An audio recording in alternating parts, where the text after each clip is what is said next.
গুন্ডাগর্দি যাকে বলে আর কি, গুন্ডামু যাকে বলে, আজকে আমরা লোকসভার ভেতরে তৃণমূল কংগ্রেসের সাংসদদের দ্বারা সেই গুন্ডামুটা দেখলাম। প্রতিবাদের একটা নিয়ম আছে, সেই প্রতিবাদটা আপনি কোথায় করবেন? প্রতিবাদটা গিয়ে করবেন হচ্ছে আপনি স্পিকারের কাছে।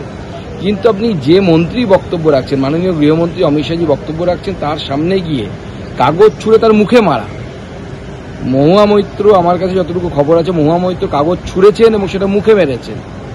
বোঝাই যাচ্ছে মমতা বন্দ্যোপাধ্যায় সেই কাগজ ছুঁড়েছিলেন সোমনাথ চট্টোপাধ্যায়ের দিকে। সেই কাগজ ছোড়ার অভ্যেসটা জিনের মধ্যে ঢুকে গেছে। এরপরে হয়তো দেখবো বিধানসভা ভাঙচুরের মতো হয়তো লোকসভা ভাঙচুর করবে তৃণমূল কংগ্রেস, কারণ মমতা বন্দ্যোপাধ্যায় বিধানসভা ভাঙচুর করেছিলেন। তো কাগজ ছোড়া, বিধানসভা বা এই ধরনের লোকসভা ভাঙচুর করা তৃণমূলের ডিএনএর মধ্যে ঢুকে গেছে।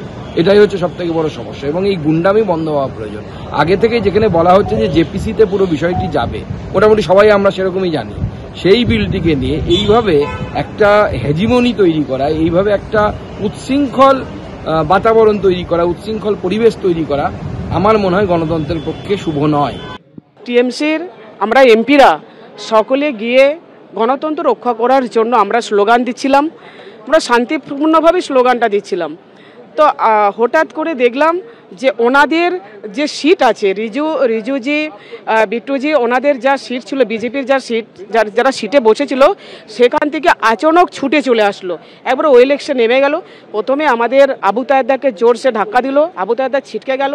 তারপর আমি সামনে ছিলাম, শতাব্দীদি ছিল, শর্মিলাদি ছিল।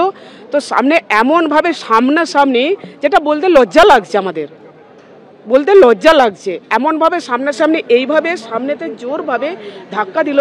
আর ঠিক হাতের মুভমেন্টটা ঠিক ছিল এইভাবে এসে এইখান দেখো চামড়াটা পর্যন্ত তুলে নিয়েছে, মানে হিংস্র জন্তু হয়ে উঠেছে। যদি আমাদেরকে মেরে ধরেও যদি আমাদেরকে থামিয়ে দেওয়া যায়, কিন্তু আমরা তৃণমূল কংগ্রেসের, আমরা মমতা বন্দ্যোপাধ্যায়ের সৈনিক। আমাদেরকে যতই আঘাত করুক, যতই মারুক, যতই ধাক্কা দিক, আমাদের কণ্ঠনালীরা কেটে নিলেও কিন্তু আমাদের প্রতিবাদের আওয়াজটাই বেরোবে। वरिष्ठ सांसद लोग इस तरह का व्यवहार करेंगे, फिजिकल अटैक की कोशिश करेंगे, कागज में लपेटकर ढेला फेंकेंगे। ये मतलब क्या है इसका? क्या परेशानी है आपको इस बिल से? इसीलिए कि ये बिल केजरीवाल ऐसे लोग जो जेल जाते हैं, इस्तीफा नहीं देते, उसके लिए उपाय कर रहा है। और इस बिल में ये भी प्रावधान है कि जैसे ही आपको बेल मिल गया, आप वापिस आकर के फिर बैठ जाएंगे। लेकिन कुछ लोग जो नैतिकता की दुहाई देकर के भी जेल जाकर भी शासन चलाते हैं, उससे भारत के राजनीतिक शुचिता कमजोर होती है, शर्मिंदा होती है। उसी को एड्रेस करने का बिल तो है, और उस पर इतना हंगामा। बंगाल के लोग बहुत परेशान है क्या? संसद लोकलाज से चलती है, लोकतंत्र भी लोकलाज से चलता है, और आज विपक्ष के लोगों ने लोकलाज को शर्म करने की चाहिए।